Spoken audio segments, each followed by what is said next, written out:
भक्तामर प्रणतमालिमणिप्रभाणा मद्योतकं दलितपापतमोवितानं सम्यक् प्रणम्य जिनपादयुगं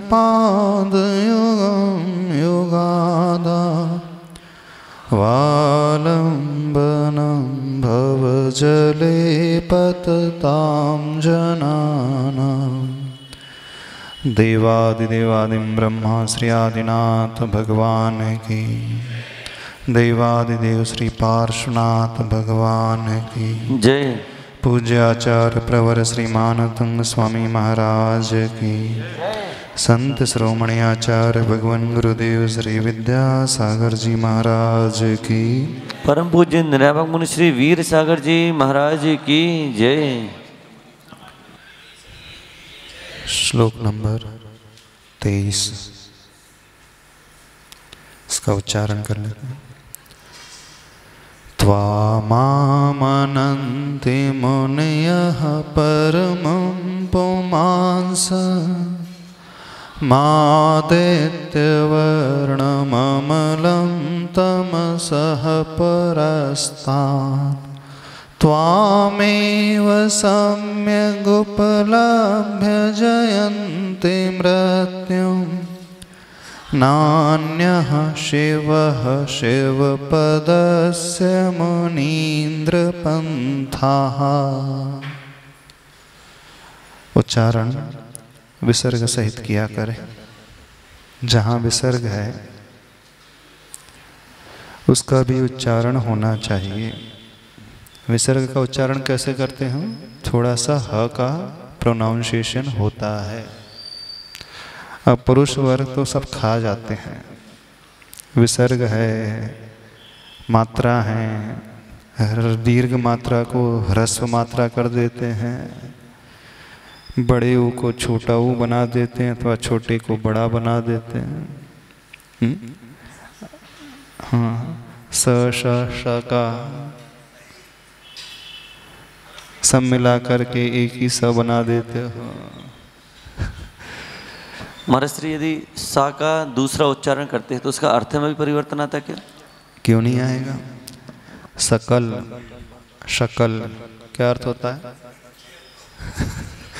सकल यानी संपूर्ण, और शकल का अर्थ क्या होता है? चेहरा। अंतर आ गया? नहीं आ गया? बिल्कुल अंतर आता है। हर अक्षर का अपने आप में अर्थ होता है। शब्द का तो छोड़ दो, अक्षर का भी अर्थ होता है। जब आप शांति धारा करते हैं उनमें बीजाक्षर आते हैं। पम पम वम वम मम मम हम हम सम सम आते हैं ना? क्या ये 12 खड़ी रखे हैं? आचार्य मागनंदी स्वामी जी ने क ख ग घ लिख के रख दिया, सस में अनुसार लगा करके रख दिया? नहीं, हर अक्षर अनुस्वार सहित अनुस्वार रहित अपने आप में भिन्न भिन्न अर्थ को लिए हुए होता है। शब्द को ब्रह्म कहा जाता है। बिल्कुल जैसी ध्वनि होती है उसी के अनुसार उसका भाव, उसकी ऊर्जा होती है। यानी शब्द की भी अपने आप में ऊर्जा होती है। स दंती स कहोगे उसमें कम ऊर्जा निकलेगी। तालव विषा शक्कर का श कहोगे अधिक ऊर्जा पैदा होगी। षटकोण का मूर्धन्य श कहोगे अलग ऊर्जा पैदा होगी। यानी शब्द का एक विज्ञान होता है। हम सब जो समझने लगते हैं लिखे गए वो शब्द नहीं, शब्द तो मूल रूप से उच्चारण में आने वाले होते हैं। अक्षर जो हैं उच्चारण के माध्यम से होते हैं। इस कारण पहले जो है शास्त्र का स्वाध्याय पढ़ कर के नहीं होता था। गुरु महाराज उसका मौखिक उच्चारण करते थे और शिष्य लोग उसे दोहराते थे। उच्चारण आचार्यों का वर्णन आता है सिद्धांत ग्रंथों में, धवला ग्रंथों में, आचार्य वीर सेन स्वामी जी कसाय पाहुड़ ग्रंथों में वर्णन करते हैं। उच्चारण आचार्यों ने ऐसा कहा, वर्णन किया, जो हम उच्चारण करके और जो सुन करके सीखते हैं वो पढ़ करके नहीं सीख पाते हैं। जो प्रज्ञा चक्षु होते हैं, इन्हें जो जन्मांध होते हैं, जिनकी आंखें नहीं होती है, वह सिर्फ श्रवण करके बहुत अच्छे से उसकी गहराई तक प्रवेश कर जाते हैं। यानी जब व्यक्ति सुनकर के सीखता है तो एकाग्र चित्त हो जाता है, उसका मन भटकना बंद कर देता है, वो अपने कंसंट्रेशन को बहुत अधिक वहीं पर लगाता है उस शब्दों को सुनने में। और फिर हम वह सुनकर के आगे बढ़ेंगे तो वो हमारे हृदय की गहराइयों तक प्रवेश कर जाएगा। सबके साथ वर्तमान में क्या हो रहा है, बुक्स आ गई हैं तो उनकी मेमोरी वीक हो रही है। पहले के ज़माने में आप लोग जो गुणा भाग करते थे, गणित करते थे, जोड़ घटाना करते थे, हाथ से कर लेते थे। 2 का पहाड़ा, 2.5 का पहाड़ा, 3.25 का पहाड़ा, 4.5 का, 5 का, ऐसे चलते थे पहले। अब 3 गुना 6 करना है तो कैलकुलेटर उठाएगा, कितना होता है 3 गुना 6, उसको ये नहीं मालूम, उसको कैलकुलेटर चाहिए। पुराने जो लोग रहते थे वो 1.5 पौने 2 सब हिसाब करा से मौखिक हो जाता था, जबकि वे ज़्यादा पढ़े लिखे नहीं होते थे, 4वीं क्लास तक पढ़ते थे, उसी में सब कुछ इतने अच्छे से व्यापार कर लेते थे। जितना वो पढ़ता गया है आज का युग, वह दिमाग से उतना ही नीचा होता गया है। पहले साधन नहीं थे, न ज़्यादा आपके पास पुस्तकें रहती थी, कैलकुलेटर तो होता ही नहीं था। जो आपने सुना था ध्यान पूर्वक एकाग्रचित्त होकर के, वो हमेशा साथ में रहता है। इस कारण आचार्य भगवान हमेशा हम लोगों को भी कहते थे, जब हम लोगों की दीक्षा हुई थी, जो भी कक्षा में पढ़ाया जाए, उपदेश दिया जाए, समझाया जाए, लिखने की ओर दृष्टि न रख करके सुनने की ओर दृष्टि रखा करो। जो हम कह रहे हैं उसे सिर्फ ध्यान पूर्वक सुनना सीखो। यदि हम उस समय लिखने में व्यस्त हो जाएंगे तो हम क्या बन जाएंगे जानते हैं, एक मुनीम बन करके रह जाएंगे। हमारा उसमें श्रुत ज्ञान का उपयोग नहीं चल रहा है, सिर्फ जो जो हम सुन रहे हैं वो हम लिखते जा रहे हैं, मति ज्ञान का प्रयोग। हमारा विकास श्रुत ज्ञान से होता है, चिंतन से होता है, उसकी गहराई तक प्रवेश करने से होता है। लेकिन आज वर्तमान में सभी लोग सिर्फ बुक्स से पढ़ते हैं अथवा उन्हें नोट डाउन करने की आदत है। टीचर ने जो पढ़ाया, क्लास में जो पढ़ाया गया, लिख ले, नोट्स बना ले ताकि भविष्य में काम आएंगे। जो डायरी के नोट्स हैं, डायरी के प्रवचन है डायरी से प्रवचन जो है वो कभी काम नहीं आते। आचार्य भगवान उसके लिए उदाहरण देते थे, खीर की चम्मच है, वो खीर की भगोनी में चम्मच डली रहती है, महिला वर्ग जो है उस चम्मच से पूरे घर को, पूरे मेहमानों को खीर परोसती रहती है, और वो चम्मच खीर में ही डली रहती है सवेरे से लेकर शाम तक। लेकिन कभी उसे स्वाद आता है, चम्मच को स्वाद आता है खीर की चम्मच को, जबकि वो डूबी उसी भगोनी में है। जितना वो डूबी रहती है उतना तो कोई नहीं डूबता।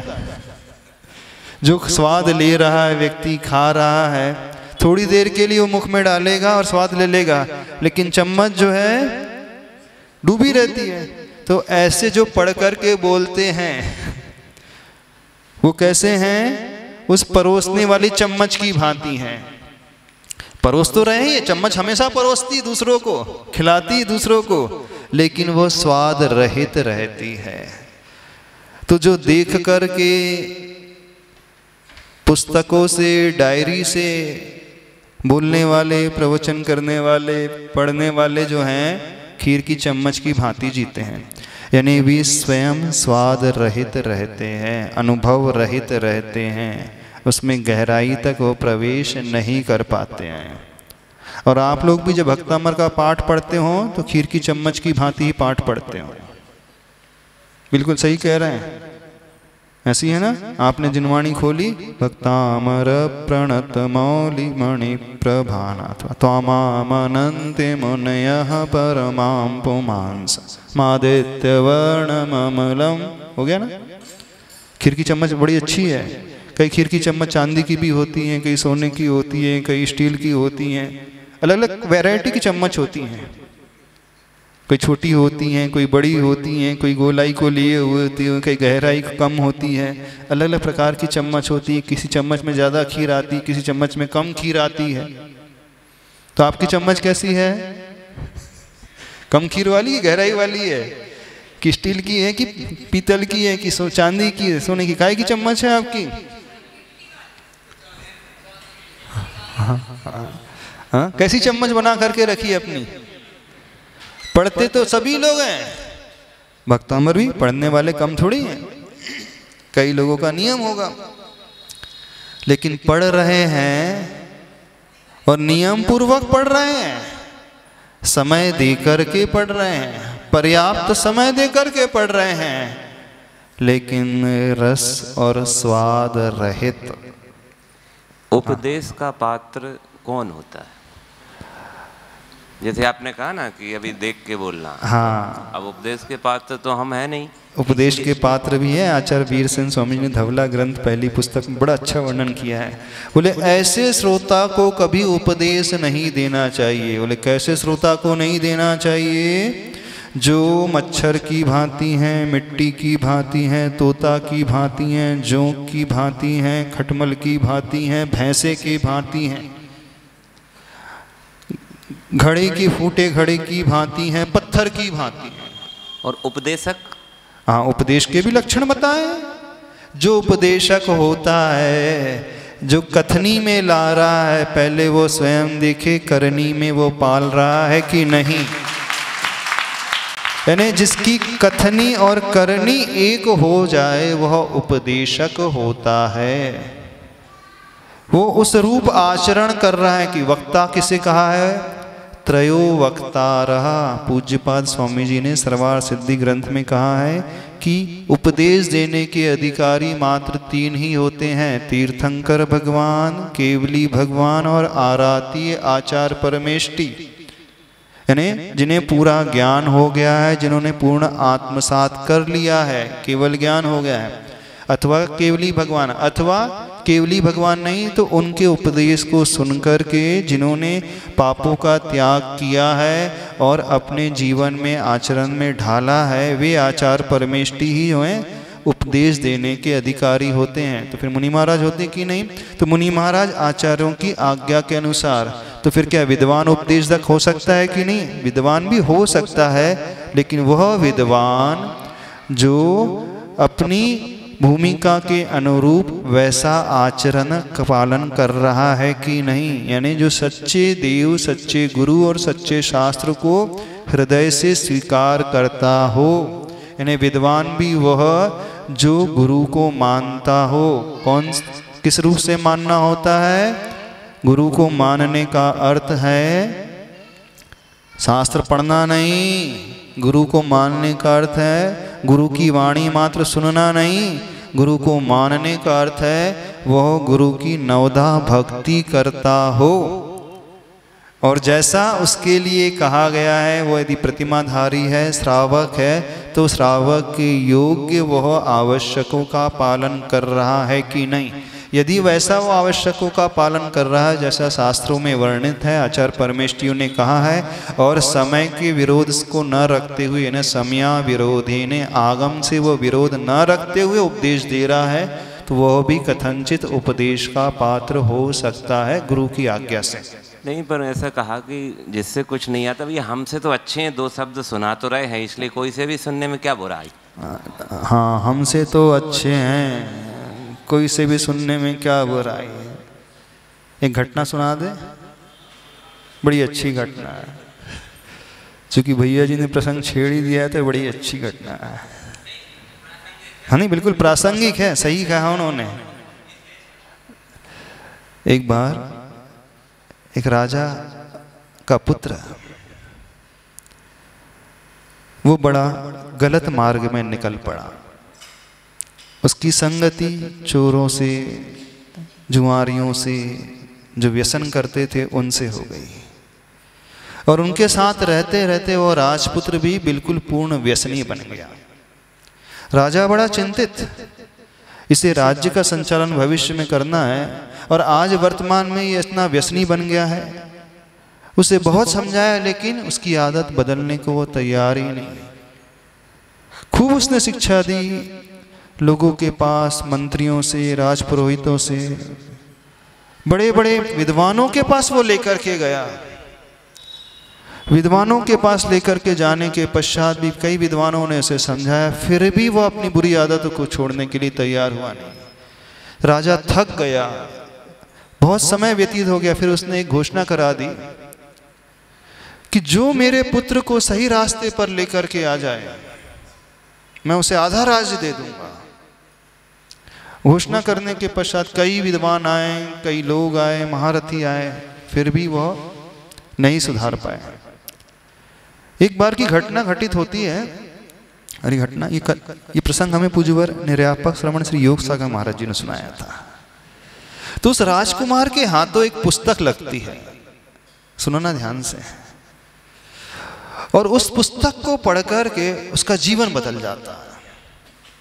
क्या, कौन सी पुस्तक हाथ में लगी? जीवन किस प्रकार से जीना चाहिए, चरित्र किस प्रकार से बनाना चाहिए, किस प्रकार से उच्च आदर्श स्थापित करना चाहिए, क्या परिवर्तन लाना चाहिए।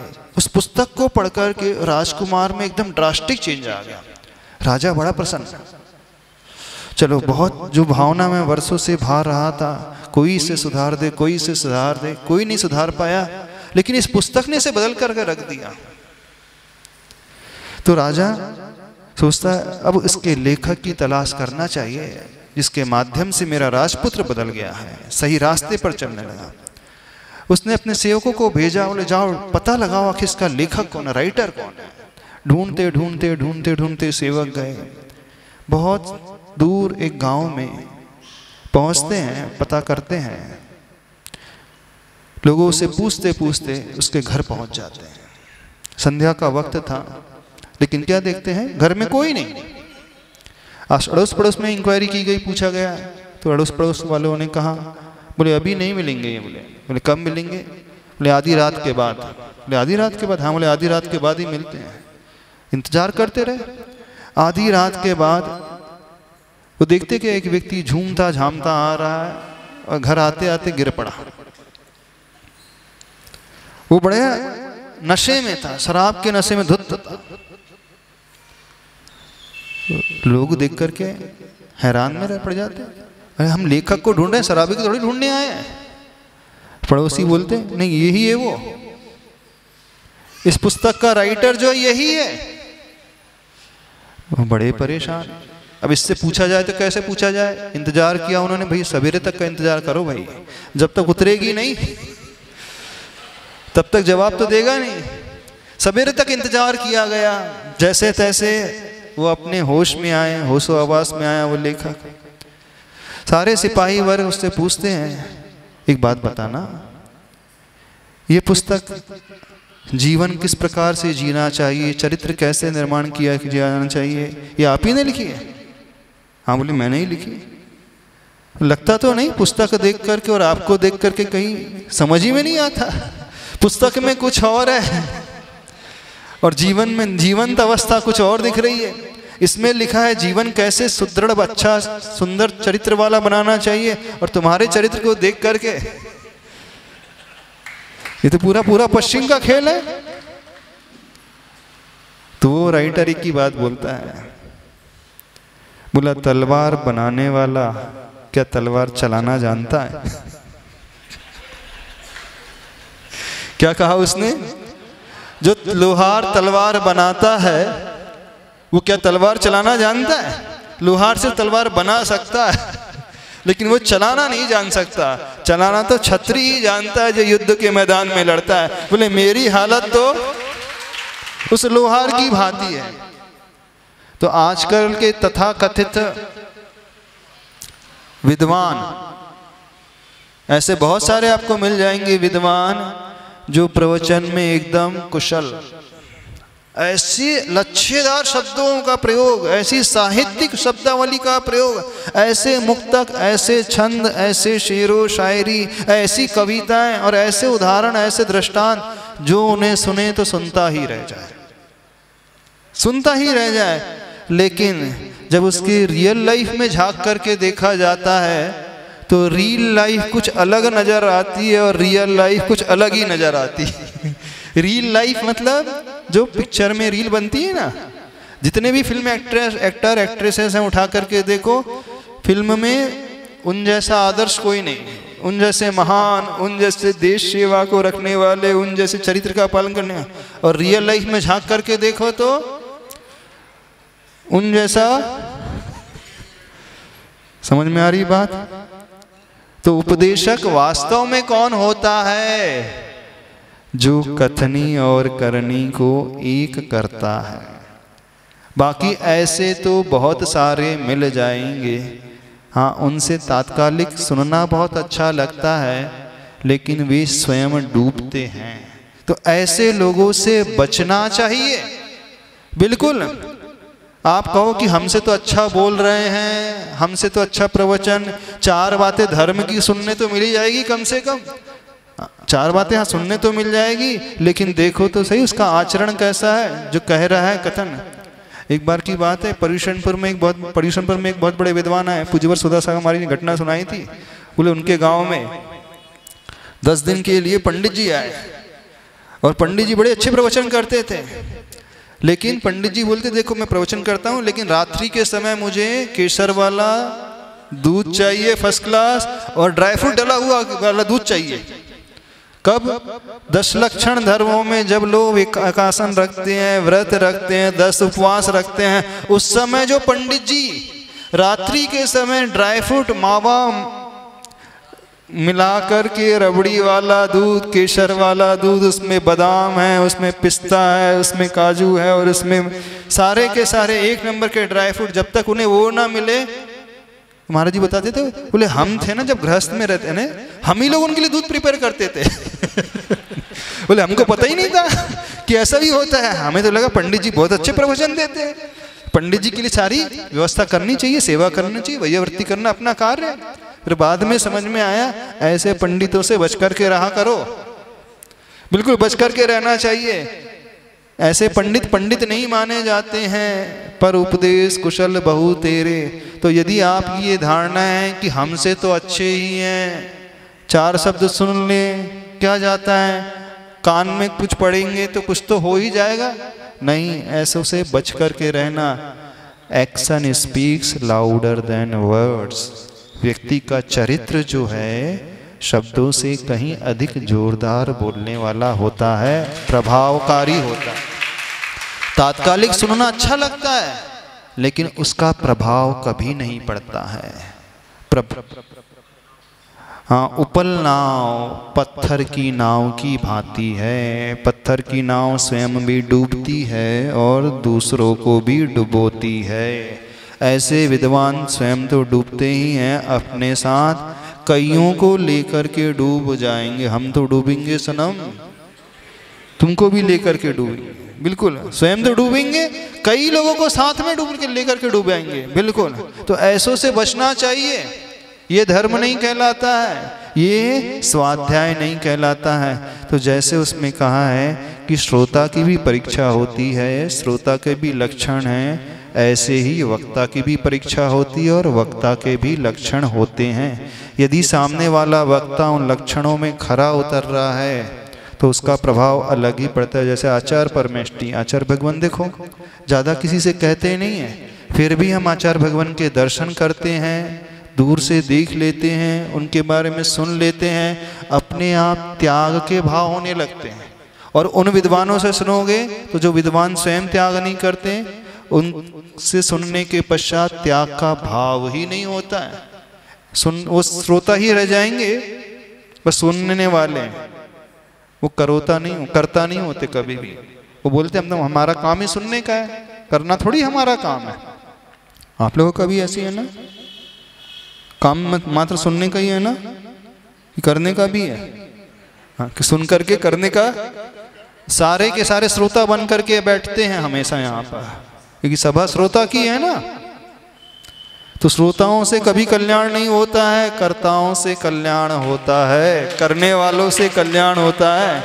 करने वालों बनो, सुनना तो बहुत, उसकी कोई सीमा नहीं है। और आज वर्तमान में पंचम काल में तो कोई सीमा ही नहीं, लिमिट ही नहीं है। 24 घंटे आप टीवी ऑन करो, मोबाइल ऑन करो, ढेर सारे आपको धार्मिक चैनल मिल जाएंगे, सब में एक के बाद एक नॉन स्टॉप प्रवचन सुनाई देते ही रहेंगे। और इतना ही नहीं, आपके पास जो फैसिलिटी, आप जो चाहे, जिसको चाहे, जितना चाहे, जितने बार चाहे सुन सकते हो। तो पंचम काल में आप लोगों का सातिशय पुण्य कर्म का उदय है। चौथे काल में तो 4 ही बार दद्दी ध्वनि खिड़ती थी। जब तीर्थंकर भगवान होते तो 4 ही बार सुनने के लिए मिलता था, उससे ज्यादा नहीं मिलता था। वो तो अपवाद था, एक्सेप्शन था कि एक आध बार किसी भव्य जो प्रमुख श्रोता है चक्रवर्ती आ जाता था तो एक आध बार एक्स्ट्रा खिड़ जाती थी। लेकिन चतुर्थ काल में जितना आपका सातिशय पुण्य कर्म का उदय है उतना तो उन समय भी नहीं था। आप 24 घंटे सुनते रहते हैं, सुनते रहते हैं ना। मानना तो पड़ेगा इस बार पंचम काल में पुण्य बहुत है आप लोगों का, किसी को कोई कमी नहीं। जब वो चाहे ना, हर व्यक्ति प्रमुख श्रोता बनकर के बैठा है भरत चक्रवर्ती की भांति। वो जब चाहे तब ऑन कर लेता है और वहां से प्रवचन लाइव शुरू हो जाते हैं। हाँ, काम में आ जाए तो उसको पॉज भी कर लेगा थोड़ा सा, हाँ के बाद में सुन लूंगा। यानी जितना आज सुना जा रहा है उतना तो चौथे काल में भी नहीं सुना गया। लेकिन जितना बेड़ा गर्क आज हो रहा है, यानी सिर्फ सुनने वाले हैं, करने वाले हाँ उसमें आए ना, वो घड़ा नहीं होना चाहिए, वो चिकना घड़ा भी नहीं होना चाहिए और फूटा घड़ा भी नहीं होना चाहिए। सब कैसे हैं? फूटे घड़े हैं।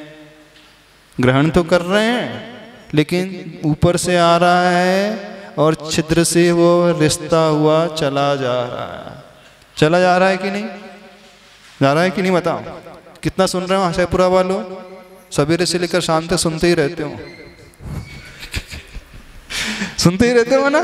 हाँ, बहुत सुन रहे हैं इस बार महाराज जी, बहुत सुनने को मिल रहा है। बड़ा पुण्य कर्म का उदय है। धारण कितना कर रहे हो, संग्रहित कितना कर रहे हो कि यहाँ से सुन करके यहाँ निकाल दिया। हाँ, आप पेपर में नंबर भी अच्छे आ रहा है। हाँ, क्या बात है।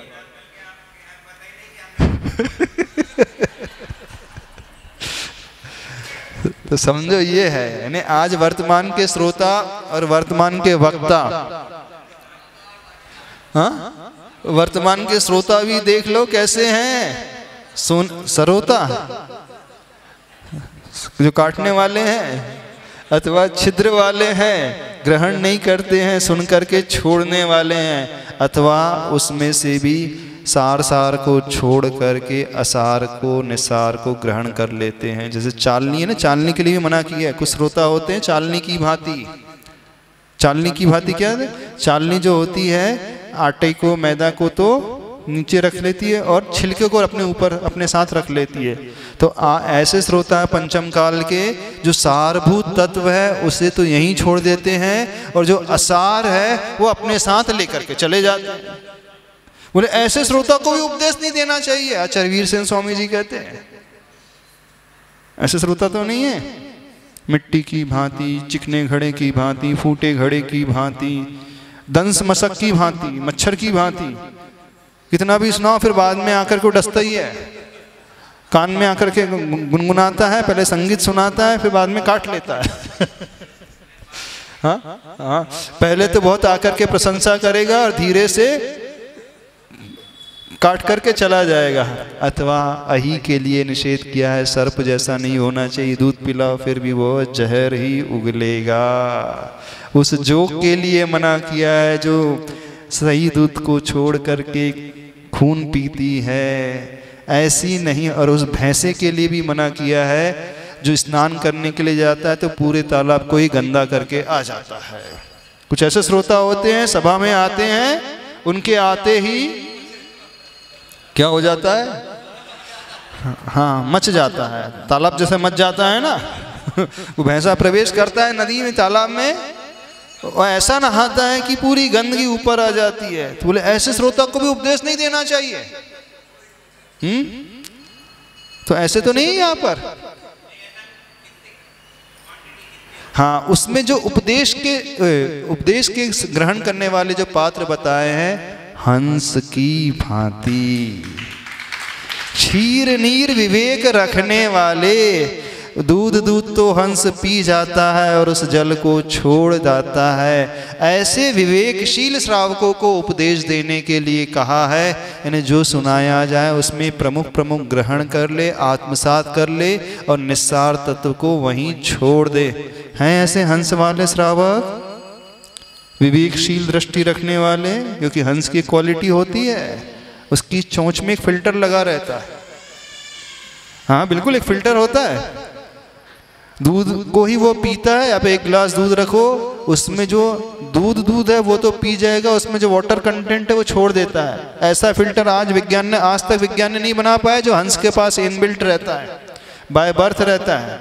हंस के पास जन्म से ये कला होती है, वो दूध को ही ग्रहण करता है और जल को छोड़ देता है। इसी कहा जाता है क्षीर नीर विवेक, यानी क्षीर का अर्थ है दूध, नीर का अर्थ है जल। तो क्षीर को पीना और नीर को छोड़ना। महाराज श्री, हाँ जी, आपने बताया कि उपदेशक मान लो सही नहीं है, हाँ, लेकिन श्रावक हंस की भांति है, तो उसे उपदेश ग्रहण करना चाहिए या नहीं? उससे अच्छा वो खुद शास्त्र अपने आप में पढ़ ले तो ज़्यादा फायदा है। क्योंकि ऐसे उपदेशक से बचना, वो अपने स्वार्थ के लिए कब मिलावट कर देगा पता नहीं चलेगा। अपने पैसे के लिए, अपने बड़े लिफाफे के लिए, क्योंकि सभा ने, कुछ लोगों ने बोल कर रखा सभा में, भैया ऐसा उपदेश देना है ताकि हमारे मत की पुष्टि हो, भले ही वो गलत है। लिफाफा आपको बड़ा वाला मिलेगा, चिंता नहीं करना।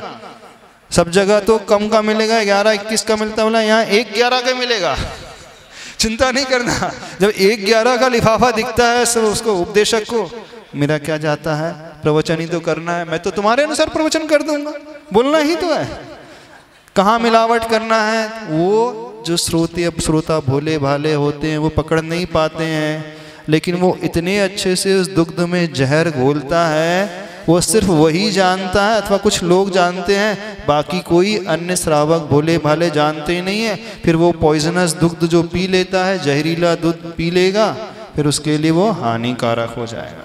नहीं कहा जिनकी मुख शुद्धि हो गई है, हाँ, वो अन्य से भी यदि कोई ग्रहण करें तो क्या बात है, क्योंकि उनको उतना है हाँ, जिसके भीतर इतनी पात्रता है, वो सड़ दर्शन का ज्ञान रखता है, सही गलत की पहचान रखता है, उसके लिए निषेध नहीं है। पर आगम में आता है, न्याय ग्रंथों में प्रवेश तब कर लें जब उसका वैराग्य दृढ़ हो जाए। पहले संवेगनी और निर्वेगनी कथाओं का आलम्बन लिया जाता है, बाद में आक्षेपणी विक्षेपणी कथाओं का आलम्बन लिया जाता है। यानी आक्षेपणी विक्षेपणी मतलब खंडन मंडन वाले शास्त्र, न्याय वाले शास्त्र, कहाँ क्या कमी है ये परख रखने वाले शास्त्र। बाद में जिसका प्रवेश इसमें हो चुका है, जिसका फाउंडेशन मजबूत बन चुका है, नींव गहरी हो चुकी है, वह व्यक्ति इस योग्यता को पाता है कि वह आक्षेपणी विक्षेपणी वाले शास्त्रों को पढ़ ले और सुन ले, उन श्रोताओं को, उन वक्ताओं को। लेकिन 98% जो श्रोता होते हैं वो तो भोले भाले होते हैं, क्योंकि उनको अपने दुकानदारी से फुर्सत नहीं है। बड़ी मुश्किल में खींच तान के लिए दसैया वो बनते हैं, बधैया नहीं दसैया बनते हैं। 10 दिन के लिए समय निकालते, 10 दिन के लिए धर्म करने का ठेका लेते हैं। बोले अब 355 दिन तो किया नहीं, 10 दिन कर लो। तब जो 10 दिन करने के लिए आएगा, अथवा मुनि महाराज आ जाएंगे, उस समय आ जाएगा, तो उसका इतनी पकड़ तो रहेगी नहीं, जो उसे सुनाया जाएगा वो मान लेगा। तो आप लोग क्या भदैया हो, दसैया हो कि सवैया हो? सदैया। हाँ, एक दसैया होते, एक भदैया होते, एक सदैया होते, 10, हाँ, लड़ैया। तो दसैया यानी जो परिषण के 10 दिनों में धर्म करते हैं, भदैया मतलब पूरे भाद्रपद के महीने में धर्म करते हैं, और सदैया मतलब हमेशा धर्म करने वाले, और लड़ैया मतलब हमेशा लड़ने वाले। हाँ, अनंत चतुर्दशी को लड़ैया में आते हैं। हाँ, जिस दिन रसीद कटती है, हिसाब होता है, उस दिन लड़ने के हिसाब किताब दो हमको, कितना हुआ। हाँ, तो यहाँ कैसे हैं? दसैया है, भदैया है, सदैया है, हमेशा धर्म करने वाले सभी प्रकार के हैं। हाँ, मिलैया, सब में मिल करके चलने वाले। थोड़ा ये, थोड़ा ये, थोड़ा इसका पुट, थोड़ा दसैया का पुट, थोड़ा सदैया का पुट, थोड़ा बदैया का पुट, थोड़ा लड़ैया का पुट। हाँ, सब ऐसे मिलनसार हैं सब। अभी सदैया वाले आ रहे हैं। हाँ, व्रतों में बदैया दसैया वाले आएंगे। हाँ, दसैया वाले। पर्युषण पर्व आ रहा है, शिविर लगना है, मानसिकता बना लेना। हाँ, तो क्या प्रसंग चल रहा था?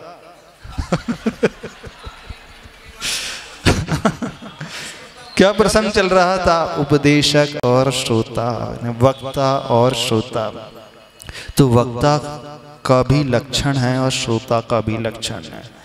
जो वक्ता की गद्दी पर बैठता है, उस सीट पर बैठता है, तो उसे स्वयं सोचना चाहिए मैं जो कह रहा हूँ उसके अनुरूप मैं कितना अपने जीवन में उतारता हूँ।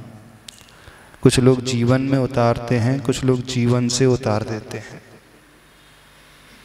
वक्ता भी हैं, कुछ जीवन में उतारेंगे, कुछ जीवन से उतार देंगे। ने मुनि महाराज की बात सुन करके यहीं से उतार करके चले जाएंगे। जीवन में नहीं उतारेंगे वो अपने में, जीवन से उतार देंगे। अलग करो, बहुत सुना है। तो वक्ता भी जीवन में उतारने वाले होते हैं और जीवन से उतारने वाले होते हैं। श्रोता भी इस प्रकार के होते हैं। तो आप लोग कौन सी कैटेगरी के हो? जीवन में उतारने वाले हो कि जीवन से उतारने वाले हो? जीवन में उतारने वाले। अच्छा, ऐसे अपने मुंह मियां मिट्ठू।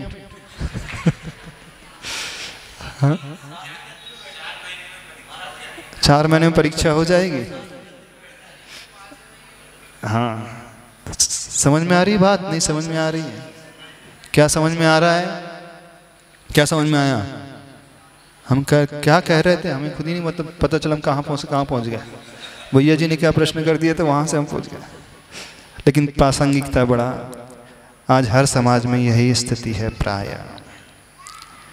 प्राय हर व्यक्ति की यही धारणा है, बोले हमसे तो अच्छे ही हैं। हाँ, चाहे वो विद्वान के प्रति हो, चाहे वो शिथिलाचारी साधु के प्रति हो, है ना। शिथिलाचारी साधु भी है। जब हम लोग दिल्ली साइड थे, पश्चिम उत्तर प्रदेश साइड थे चतुर्मास, तो वहाँ तो यही धारणा है, बोले हमसे तो अच्छे ही हैं। हम तो देखो जब चाय खाते हैं, पीते हैं, इधर उधर चले जाते हैं, गलत कार्य भी कर लेते हैं, लेकिन सामने वाले एक ही टाइम आहार कर रहे हैं, केसलुंज भी कर लेते हैं। भले ही थोड़ा सा एसी में बैठ जाते तो क्या है, भले ही हीटर का प्रयोग कर लेते, भले ही मोबाइल रख लेते तो क्या है, हमसे तो अच्छे ही हैं। हाँ, पंचम खा ले, इतना कर रहे, कोई कम बात है? हीन सेनन के साथ इतना त्याग, इतनी तपस्या कर रहे, कोई कम है? थोड़ा बहुत तो 19-20 दोस्त ठीक है, 28 नहीं सही, 25 मूलगुण ही सही। श्रावकों की धारणा क्या है? 28 मूलगुण ना सही, 25 ही चाहिए। 25 वाला भी पास तो होते में जाता है। हाँ हाँ, बोले हमारी गुणग्राही दृष्टि है। श्रावक लोग क्या बोलते हैं? मैं गुणग्राही दृष्टि है, 28 मूलगुण ना सही, 25। तो बोले सभी विद्यार्थी को 100 में से 100 थोड़ी आते हैं। क्यों भाई, सभी को 100 में से 100 आते हैं क्या? कुछ 90 वाले भी होते हैं, कुछ 80 मार्क्स लाने वाले भी होते हैं, कुछ 70%, 70 वाला पास, 70 वाला भी पास तो होता है कि नहीं होता है? 40 वाला भी पास हो जाता है, 35% वाला भी पास हो जाता है।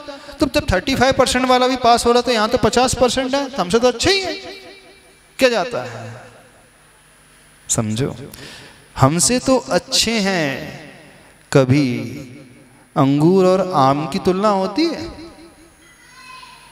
तुलना आम की वैरायटी में ही होगी। हापुस है, लंगड़ा है, तोतापरी है, कलमी है, दशहरी है, रत्नागिरी है, चौसा है, ये बादाम है, ये कि आप जाम की तुलना आम से करने बैठ जाओ। हाँ, श्रावकों की तुलना श्रावकों से होती है। हाँ, हमसे तो अच्छा है, हमसे तो अच्छे वाला नारा आपस में लगाया करो श्रावकों में। हाँ, हमसे तो अच्छा श्रावक है। यानी एक प्राइमरी का स्टूडेंट है और एक ग्रेजुएशन का स्टूडेंट है, तो प्राइमरी वाला बोले हमसे तो अच्छे। भैया ग्रेजुएशन में पढ़ रहा ठीक है, लेकिन ग्रेजुएशन फेल भी तो हो रहा है, ये तो देखो कि नहीं। भले ही ग्रेजुएशन में है, वो बीएससी कर रहा है, लेकिन बीएससी फर्स्ट ईयर से वो आगे ही नहीं बढ़ना। 3 सब्जेक्ट में फेल तो फेल ही हो जाएगा, तो अच्छा कहाँ से हो गया? तो प्राइमरी वाले की तुलना प्राइमरी वाले से ही होगी। श्रावक की तुलना श्रावक से ही होगी, ना कि श्रावक की तुलना साधुओं से हो। हाँ, इस प्रसंग को समझो। जो ये लोग ये तर्क देते हैं कि हमसे तो अच्छे हैं, क्या जाता है, उन्हें चिंतन करना चाहिए। यानी एक बच्चा है आपका, वो 4th क्लास में पढ़ रहा है, और एक स्टूडेंट है जो 1st ईयर में पढ़ रहा है। बोले फेल हो रहा है, पर है तो बड़ा, फेल तो फेल ही माना जाएगा। भले वो ऊपर की क्लास में फेल हो रहा है, उसे कभी भी प्रोत्साहित नहीं किया जाएगा। हाँ, भले ही वो छोटी क्लास में है और टॉप में आ रहा है, तो उसके तो प्रोत्साहित किया जाएगा। प्राइज डिस्ट्रीब्यूशन सेरेमनी में उससे तो बुलाया जाएगा। 8th क्लास में है, 100% 99% लेकर के आ रहा है, और एक है जो 1st ईयर में फेल हो रहा है। कौन अच्छा है? तब उसकी तुलना 8th क्लास वाले बच्चों से होगी ना, कि जो 1st ईयर वाले से तुलना हो जाएगी। जो 1st ईयर में पढ़ रहे हैं, ग्रेजुएशन पढ़ रहे हैं, उनकी आपस में तुलना होगी। समझ रहे हो कि नहीं इस बात को? जो जिस कैटेगरी का है, श्रावक की तुलना श्रावक से होगी, साधुओं की तुलना साधु से होगी। इस बात को सभी लोग समझें। तो ऐसी धारणा जो बना करके चले जा रहे हैं, वो गलत धारणा है। महाराज श्री, एक बड़ी ज्वलंत समस्या है समाज के लिए। हाँ, क्या? जब कभी हमने जिनको आदर्श माना है, हाँ, और जो अपने आचरण के अनुकूल नहीं चल रहे हैं और समाज के बीच में आते हैं, तो समाज को कैसा व्यवहार करना चाहिए उनके साथ? क्योंकि हम भूखा भी नहीं रख सकते, उनको आहार भी देना पड़ेगा, उनकी वैयावृत्ति भी करना पड़ेगी। तो ऐसी स्थिति में समाज अपना उत्तरदायित्व कैसे निभाए? कर विवेक से काम। आचार्य भगवान कहते हैं, अप्रभावना भी ना हो और स्थितिकरण भी हो जाए। अप्रभावना भी नहीं होना चाहिए और स्थितिकरण हो जाए। तो ऐसी स्थिति में उनके गुरु के पास, अथवा जो समझदार हैं, अथवा जो सही आचरण वाले हैं, उन तक उस बात को पहुंचाया जाए और उसके अनुरूप फिर उसे उन्हें समझाया जाए। हाँ, प्रमुख को, समाज के प्रमुख लोगों को डरना भी नहीं चाहिए। यानी बहुत पोलाइटली, विनयपूर्वक निवेदन करके कि ये योग्य नहीं है, आपके योग्य नहीं है, समाज के भी योग्य नहीं है, ऐसा नहीं होना चाहिए। थोड़ा सा विदा करें। हाँ, भूखा तो किसी को नहीं रखना है, भूखा किसी को नहीं रखना है, लेकिन उन्हें रियलाइजेशन भी करवाना है कि योग्य कार्य नहीं है। जिस भूमिका में आप हैं, जिस पद में हैं, उस पद के योग्य ये ठीक नहीं है, ताकि सामने वाला भी महसूस करे। हाँ, उसको हर्ट भी नहीं होना चाहिए। स्थितिकरण बहुत ध्यानपूर्वक होता है, बहुत धैर्य और गंभीरता से होता है। उसे जलील करके स्थितिकरण नहीं किया जाता है, उसका विश्वास जीत करके ऐसे व्यवहार के द्वारा स्थितिकरण होता है, और वैसा किया जाना चाहिए। हाँ, समाज के प्रमुख लोग, यदि अकेले आप नहीं कर सकते, तो प्रमुख लोग मिलकर के सामूहिक रूप से एकांत में हो हल्ला ना मचाते हुए कमरे में बैठ कर के निवेदन करें, तो व्यक्ति समझेगा। यदि नहीं समझ रहा है तो परिस्थिति देखें, बीमार है, वृद्धावस्था है, क्या प्रतिकूलता है, कारण क्या है, सारी अनुकूलता है, फिर भी वो कुछ नहीं कर रहा है, तो फिर बड़े महाराज जी जैसा बोलते हैं ना, हाँ, यहाँ नहीं आती, लेकिन हम लोग जहाँ रहे हैं नॉर्थ इंडिया में, वहाँ सब आती है सभी प्रकार से। हाँ, तो आप लोग समझदार हो, समझदार हो ना। चले, हाँ, अपन 23वां श्लोक पढ़ रहे हैं। हाँ, हम ये कह रहे थे, प्रसंग यहाँ से शुरू हुआ था, उच्चारण अच्छे से किया करो। हाँ, ये कह रहे थे ना। हाँ, शा शा सा सा सब खा जाते हो, ये विषय था।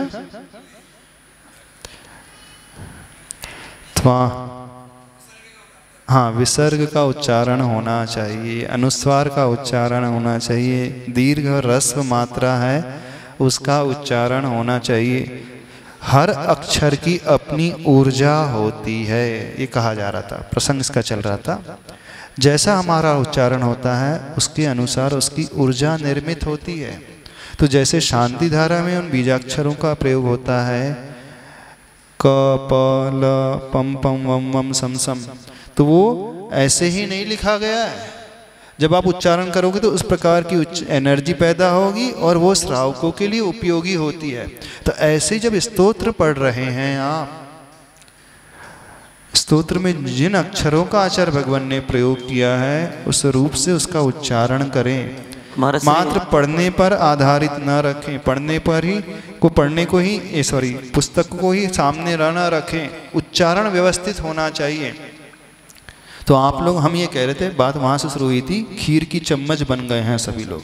हाँ हाँ, खीर की चम्मच से बात शुरू हुई थी। महाराज सर एक चीज और, हाँ, कि आजकल देखते हैं कि बड़े बड़े जो प्रतिष्ठा यानी विधान आदि होते हैं, संगीतकार आते हैं, तो प्रतिष्ठाचार और संगीतकार इन बीजाक्षर मंत्रों को संगीत के साथ करते हैं, तो वह कहाँ तक उचित है? नहीं, मंत्र तो सही उच्चारण करें, फिर बाद में मंत्र का उच्चारण के पश्चात फिर आप अपना संगीत थोड़ा रख सकते हैं ताकि श्रावक का मन उसमें लगे। भाव पकड़ में आना चाहिए, उस लय से भी पढ़ सकते हैं, लेकिन आपका भाव जम रहे हैं तो कोई बाधा नहीं है।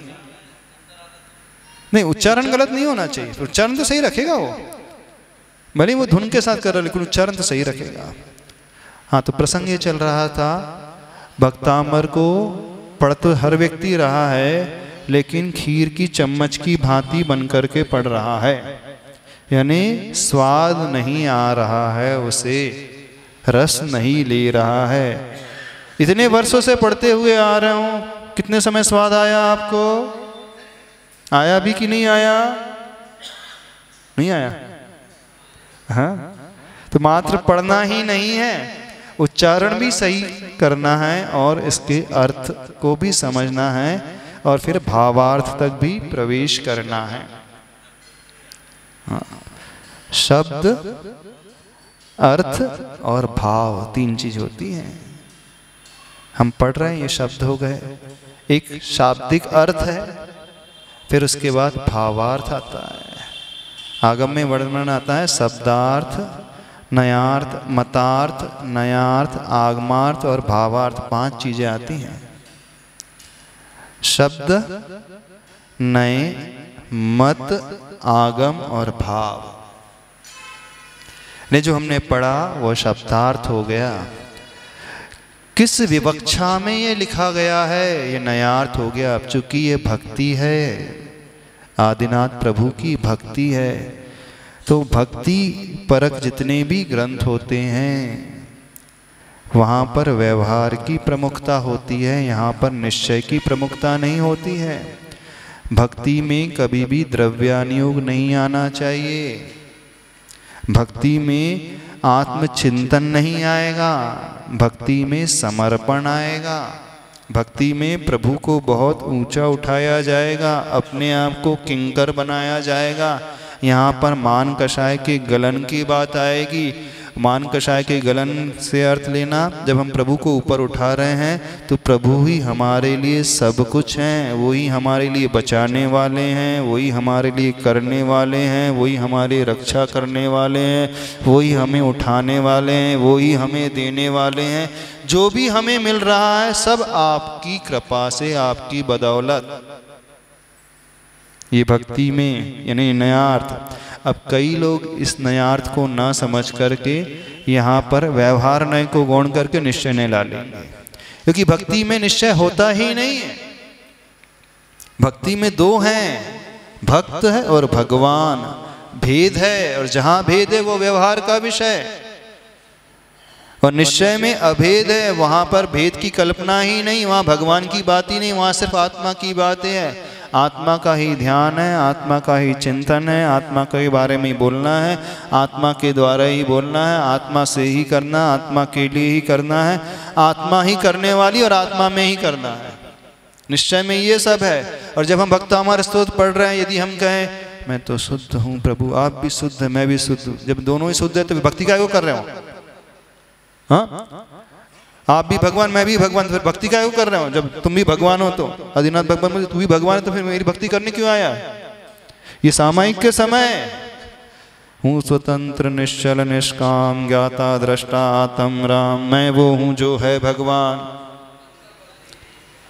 बस ये गायब हो जाता, अंतर यही ऊपरी जान वे विराग यहाँ राग वितान, ये तो गायब कर देते सब।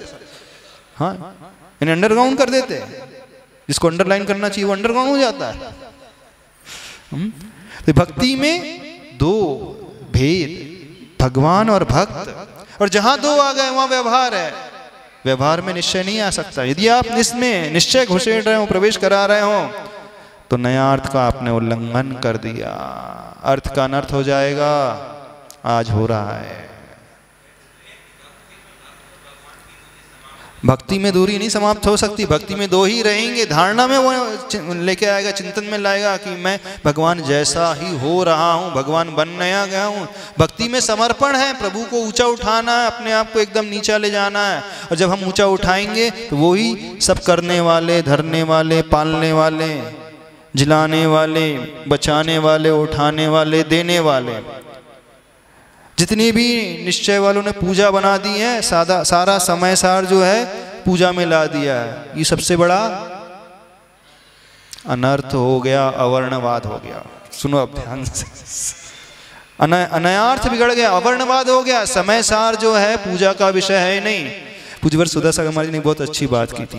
बोले आजकल बहुत सारे विधान बनने लगे हैं, समय सार विधान, प्रवचन सार विधान, नियम सार विधान। महाराज जी बोले अरे समय सार तो आत्मा का विषय है, मतलब ध्यान का विषय है, और विधान तो भक्ति का विषय है। वहां दो बात है। यानी आप लोगों ने द्रव्यानियोग को चरणानियोग में ला के रख दिया। कितनी तौहीन कर दी समय सार की। समय सार को कुछ बचा, कुछ रखा ही नहीं। बोले तब कुछ पंडितों ने रियलाइज किया यहाँ तो बहुत बड़ी गड़बड़ हो गई। तो होना ये चाहिए, हमें भक्त को भगवान बनाना है, ऊपर उठाना है, लेकिन हम भगवान को नीचे ला रहे हैं, आत्मा को ही नीचे ला दिए। तो समय सार विधान नहीं होता कभी, प्रवचन सार नियम सार विधान नहीं होता है। समय सार तो आत्मा का सार है, वो तो बैठा जाता है, ध्यान की अवस्था है, पूजा का विषय है नहीं समय सार कभी भी। समझ में आ रहे कि नहीं? तो ये नयार्थ गड़बड़ हो जाता है। शब्दार्थ नयार्थ समझो, शाब्दिक अर्थ तो शब्दार्थ से निकल जाएगा, लेकिन नयार्थ लोग भूल जाते हैं। हम क्या कार्य कर रहे हैं? अभी आप पूजा कर रहे हो, आप भक्ति कर रहे हैं, प्रभु को स्मरण कर रहे हो, प्रभु का गुणगान गा रहे हैं। तो गुणगान गा रहे हैं तो गुणस्तोकम सदुल्लंघ तद बहुत कथा स्तुति। थोड़े को ज्यादा कहना जी झूठ नहीं है, सत्य है। भगवान की भक्ति कोई झूठ का पुलिंदा नहीं होता है। जब हमने पिछले कटनी में पढ़ाया था तो बहुत एक दिन घंटे तक बोला था इसमें, क्या भगवान की भक्ति झूठ का पुलिंदा है? वैसा देखा जाए तो कथनचित भगवान हमें बचा सकते हैं, भगवान हमें कुछ दे सकते हैं, भगवान हमें ऊपर उठा सकते हैं। एक द्रव्य दूसरा द्रव्य का कुछ कर सकता है? नहीं कर सकता। फिर भगवान दे नहीं सकते, बचा नहीं सकते, रक्षा नहीं कर सकते। फिर लेकिन भक्ति में वे ही सब करने वाले हैं, निश्चय में वे नहीं करने वाले। निश्चय में कभी भगवान नहीं आते हैं, निश्चय में सिर्फ आत्मा आती है। सामायिक में सबको भूल जाओ, नमोकार को भी भूल जाओ, आदिनाथ भगवान को भी भूल जाओ, आचार्य मानतुंग समझ को भूल जाओ, सिर्फ अपनी आत्मा को याद रखो। लेकिन जैसे ही व्यवहार में आए, भक्ति में आए, प्रभु आप ही सब कुछ है, मैं तो कुछ भी नहीं। समझ में आ रहा है नया अर्थ क्या कहलाता है? तो भक्ति यानी भेद, व्यवहार का विषय। व्यवहार में निश्चय मत प्रवेश कराओ, व्यवहार में द्रव्यानियोग नहीं लेके आओ, अध्यात्म न लाओ। मतार्थ, किस मत की अपेक्षा कथन किया जा रहा है? जैन मत है, अन्य मत है, षड्दर्शन है, बौद्ध मत है आदि, ये देखना पड़ता है। आगमार्थ, कौन से आगम का? प्रथमानियोग का है, करणानियोग का है, चरणानियोग का, द्रव्यानियोग का है, उसके अनुसार भी देखा जाता है। फिर इन चार के पश्चात अंत में जाकर के भावार्थ निकलता है। और सब भावार्थ में गोलमाल हो रहा है आज वर्तमान में। ऊपर कुछ लिखा है, संस्कृत की गाथा, संस्कृत का श्लोक कुछ है, प्राकृत की गाथा कुछ है, और भावार्थ पंडित जी का विशेषार्थ। तो आचार्य भगवान बोलते हैं कुछ अंडरग्राउंड हो जाता है, कुछ अंडरलाइन हो जाता है। जो अंडरलाइन होना था वो अंडरग्राउंड हो गया, जो अंडरग्राउंड होता वो अंडरलाइन हो गया। त्रिभुक्ति ते सहस्टरे, त्रिगुप्ति ते सहस्टरे। समझ में आ रहा है? नहीं समझ में आ रहा? आ रहा है समझ में? नहीं आ रहा? कोई डाउट तो नहीं? आगे बढ़े। तामामनन्ति मुनयः परमं पुमांस मादित्यवर्णममलं तमसः पुरस्तात् त्वामेव सम्यग् उपलभ्य जयन्ति मृत्युं नान्यः शिवः शिवपदस्य मुनीन्द्र पंथाः। उच्चारण भी सही। अब भावार्थ निकालना है। शब्दार्थ हो गया, कल कर दिया था दोपहर को। हाँ, फिर भी थोड़ा सा शब्दार्थ बता लेते हैं। हे मुनीन्द्र, आदिनाथ भगवान आचार्य परमेष्टि मानतंग स्वामी जी उनके लिए संबोधन करते हुए कह रहे हैं। क्या कह रहे हैं? त्वाम आमनन्ति, आपको मानते हैं। कौन मानते हैं? मुनयः, मुनि लोग, गणधर परमेष्टि, हृदयधारी मुनिराज, आचार्य, उपाध्याय, सभी साधु आपको मानते हैं। किस रूप में मानते हैं? परमं पुमांस, परम पुरुष के रूप में स्वीकारते हैं। यानी आप जैसा उत्कृष्ट कोई नहीं है। कैसे? आदित्य पुमांसम में अनुस्वार, स में अनुस्वार चला जाएगा और वहाँ पर नीचे वाले में आदित्य है। वैसे परमं पुमांसम, पुमांसम है तो वह अनुस्वार अ में मिल गया तो वह मादित्य बन गया। मूल में मादित्य नहीं था, वो क्या है? आदित्य।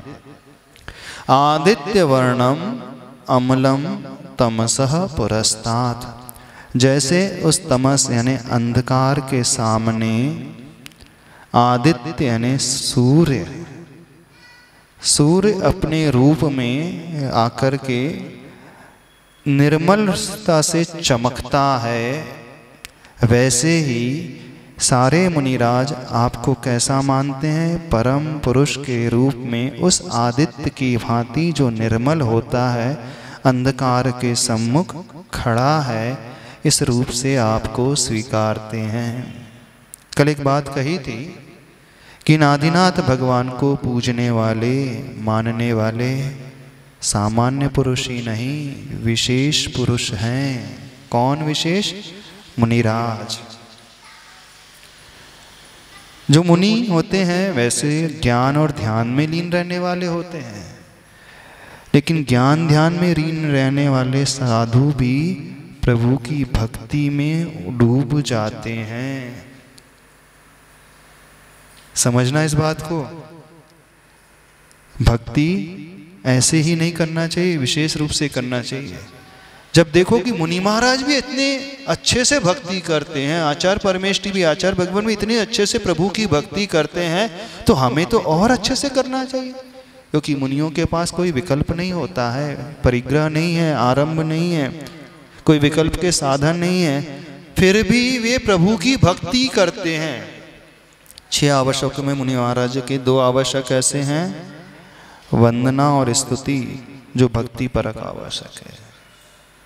मात्र ध्यान में ही बैठे रहते मुनिराज ऐसा नहीं, मात्र स्वाध्याय ही करते हैं ऐसा नहीं, प्रतिदिन 6 आवश्यकों में 2 आवश्यक भक्ति वाले आवश्यक हैं। और भक्ति ऊपर ऊपर नहीं होती, डूब करके होती है, उत्साह सहित होती है, अंदर से होती है। तो जिन लोगों की धारणा है कि प्रभु की भक्ति क्या करना, भक्ति में तो विकल्प होता है, बोले आत्मा का चिंतन करो ना, आत्मा का ध्यान करो ना, हाथ पर हाथ रख करके बैठो ना, अथवा स्वाध्याय करते रहो। उन लोगों से कहना है उन्हें देखिए, किन्हें देखें? चलो पंचम काल के मुनियों की बात नहीं कर रहे, आप कहो कि महाराज जी तो पंचम काल के मुनि की बात कर रहे हैं। चतुर्थ काल के मुनियों की नहीं, चतुर्थ काल के उपाध्यायों की, उपाध्याय नहीं, उन आचार परमेष्टि की। आचार परमेष्टि में भी जो गणधर हैं उनकी बात कर रहे हैं। उनके भी 6 आवश्यक होते हैं, याद रखना। ऐसा नहीं कि पंचम काल में होते हैं 6 आवश्यक। स्तुति और वंदना चतुर्थ काल में भी होती थी। जो मुनिराज जंगलों में एकांत में रह करके, गुफाओं में रह करके ध्यान करते हैं, साधना करते हैं, वहीं बैठे रहते हैं, वे भी हमेशा ध्यान में स्थिर नहीं रह पाते हैं। जब ध्यान में नहीं टिक पाते हैं तो वे ध्यान से उतर करके स्तुति और वंदना का ही आलम्बन लेते हैं, इन्हें प्रभु भक्ति करते हैं। इन्हें जिन्हें कोई विकल्प नहीं है वो भी प्रभु का आलम्बन ले रहे हैं, हम ये कह रहे हैं। तो आप श्रावक हो, 2400 घंटे आप तो पाप में ही डूबे रहते हो, नहीं डूबे रहते हो?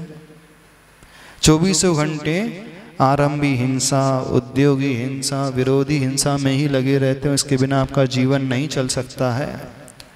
2400 घंटे आपको न जाने कितने प्रकार के विकल्प,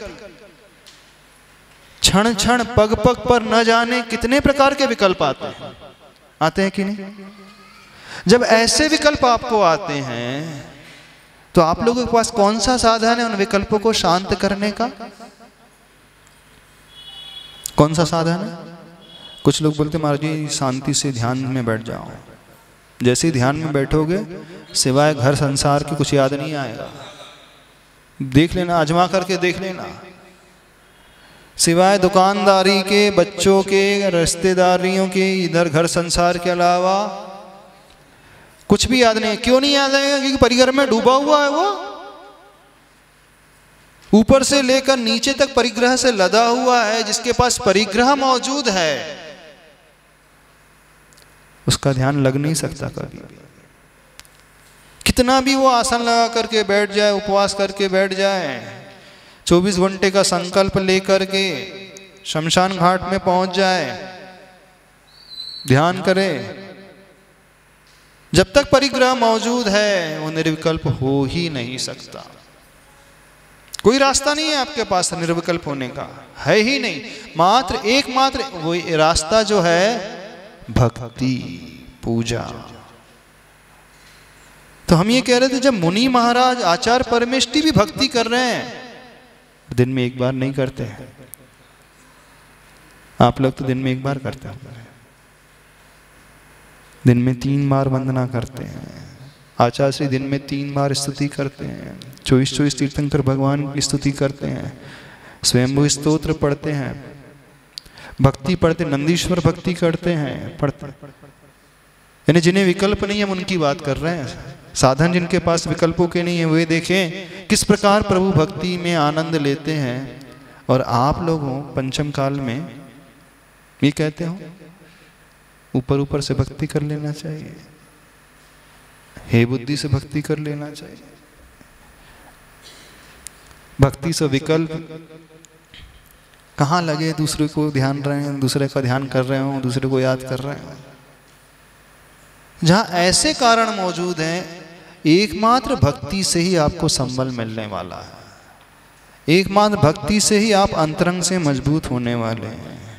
आपके परिणाम इसी से संभलेंगे, अन्य किसी रास्ते से आपके परिणाम नहीं संभल सकते। इस कारण अच्छे से भक्ति किया करो, प्रभु के गुणों का चिंतन करके उनका गुणानुवाद किया करो। मन से, वचन से, काय से डूब करके प्रभु को याद किया करो, उनके स्वरूप को देखा करो, उनके रूप को देखा करो, उनकी उस चर्या को देखा करो और उनके प्रति नतमस्तक भीतर से हो जाएगा। इन्हें ऊपर ऊपर से नहीं करना। यहां कहा जा रहा है त्वाम आमनंती मुनिया, मुनिराज आपको मान रहे हैं, परम पुरुष के रूप में स्वीकार कर रहे हैं, उत्कृष्ट मान रहे हैं कि आप ही सब कुछ हैं, आपके अलावा और कोई कुछ नहीं। आप लोग कैसे मानते हो प्रभु को? किस रूप में स्वीकारते हो? जब प्रभु के पास भक्ति करने आते हो खीर की चम्मच बने हुए रहते हो? नहीं रहते। बिल्कुल बुरी लग रही होगी हमारी बात, लग तो रही होगी। महाराज जी ने खीर की चम्मच ही बना दिया हमको, स्वाद रही थी बना दिया, हम स्वाद ही नहीं ले रहे।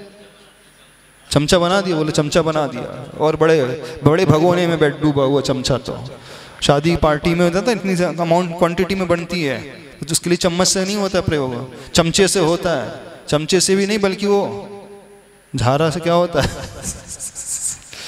तो छोटी नहीं बड़े वाला है आपका, तो यानी इतनी बड़ी।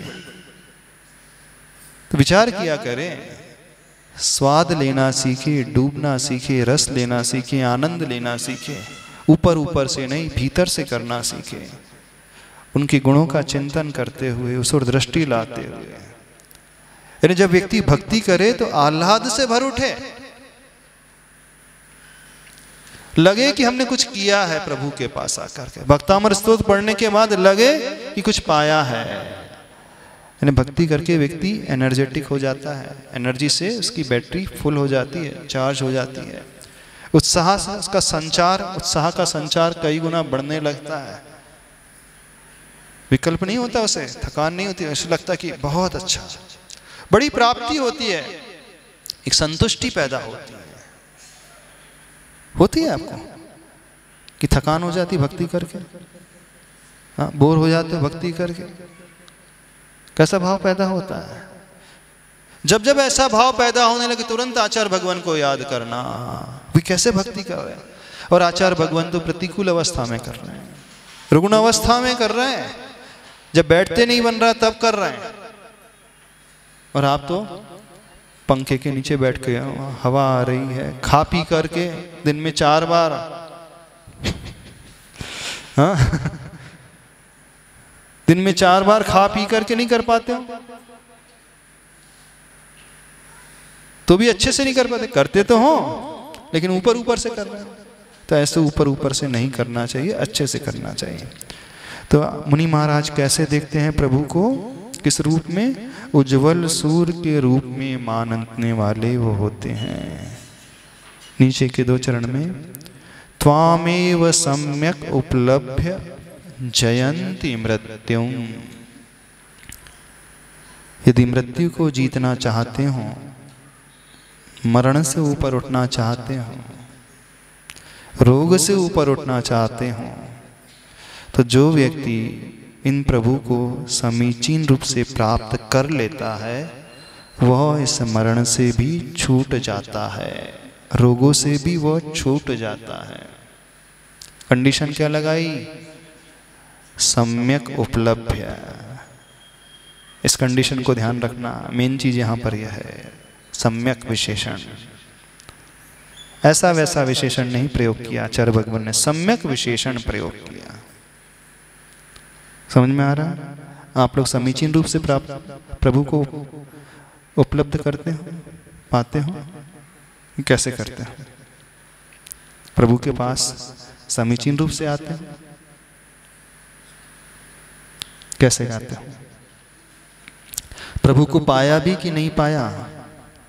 समय हो रहा है, छोड़ रहे हैं। थक गए होंगे आप लोग, नहीं थके? हाँ थके तो नहीं? अभी इतना ही रखते हैं। एक चीज और कहना है,